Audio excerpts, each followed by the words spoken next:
ராதே கிருஷ்ணா, வணக்கம். நான் உங்கள் சிக்கியமாக பேசுகிறேன்.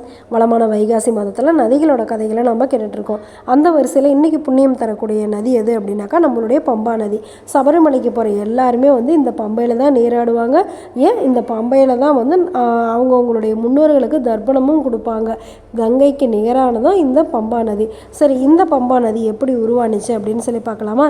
இதுக்கு 2 விதமான கதைகள் இருக்குது. ஆனால் கதை என்னவோ ஒன்று தான், பேர் மட்டும்தான் வித்தியாசமாக இருக்குது. மதங்க முனிவரோட ஆசிரமத்தில் சபரி மதங்க முனிவருக்கு சேவை செஞ்சிட்டு இருக்காங்க. ஏற்கனவே நம்ம சபரி கதையை பார்த்துருக்கோம்.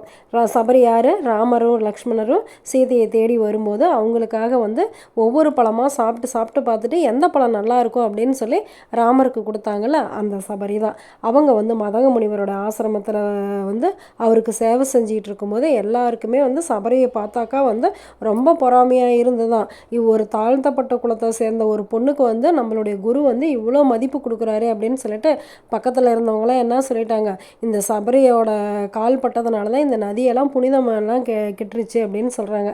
உடனே மதங்க முனிவர் சொல்கிறாரு, நீ போய் அந்த நதியில் இறங்கு அப்படின்றதுமே உடனே சபரி அந்த நதியில் இறங்கினதுமே கருப்பாக உடனே அந்த பம்பா நதி அப்படியே தெள்ள தெளிவாக கண்ணாடி மாதிரி ஆயிடுச்சாம். ஒரு தூய்மையான பக்தி இருக்கிறவங்க எப்படியாப்பட்ட நதியில் இறங்கினாலுமே அந்த நதி புனிதம் அடைஞ்சிரும் அப்படிங்கிறதுக்கு இது ஒரு உதாரணமாக. அதனால தான் புண்ணியம் நிறைந்த பம்பா நதி அப்படின்னு சொல்கிறாங்க.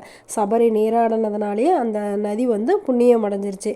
அதுக்கப்புறமேட்டு ராமரும் லக்ஷ்மணரும் சீதையை தேடி வரும்போது அவங்கள உபசரித்து அவங்க ராமராலேயே சபரிக்கு முக்தி கிடைச்சது அப்படின்னு ஒரு கதை இருக்குது. சபரி தவம் இருந்ததுனாலேயே இந்த மலைக்கு சபரி மலை அப்படின்னு பேர் வந்தது.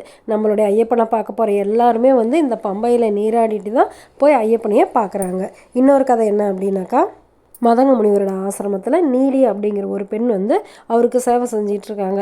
அதுக்கப்புறமேட்டு நீலிகிட்ட மதங்க முனிவர் சொல்கிறாரு, ராமரும் லக்ஷ்மணரும் வர வரைக்கும் நீ இங்கே இரு அப்படின்னு சொல்லிட்டு. அதுக்காக ராமருக்கும் லக்ஷ்மணருக்காகவும் அவங்க காத்துட்ருக்காங்க. அப்படி ராமரும் லக்ஷ்மணரும் வரும்போது அவங்க உபசரித்ததை பார்த்து ராமருக்கும் லக்ஷ்மணருக்கும் ரொம்ப திருப்தி ஆகிடுச்சு. உடனே உன்னை புனிதமான கங்கையாக மாற்றிடுறேன் அப்படின்னு சொல்லிட்டு நம்மளுடைய ராமர் தான் இந்த பம்பா நதியை உருவாக்குனாரு அப்படின்னு ஒரு கதை இருக்குது. கதைகள் எப்படிப்பட்டதாக இருந்தாலும் என்ன, ஒவ்வொரு நதியுமே புண்ணிய நதியாக கடவுள் நம்மளுக்கு கொடுத்துருக்காரு. அதை நாம் தான் சரியான விதத்தில் பயன்படுத்திக்கலாமா? நதிகளை காப்போம் அப்படிங்கிற உறுதிமொழி எடுத்துக்கலாமா? நல்லது நினைப்போம், நல்லதே நடக்கும், ஆனந்தமாக இருப்போம். ஓகே, பாய். ராதே கிருஷ்ணா.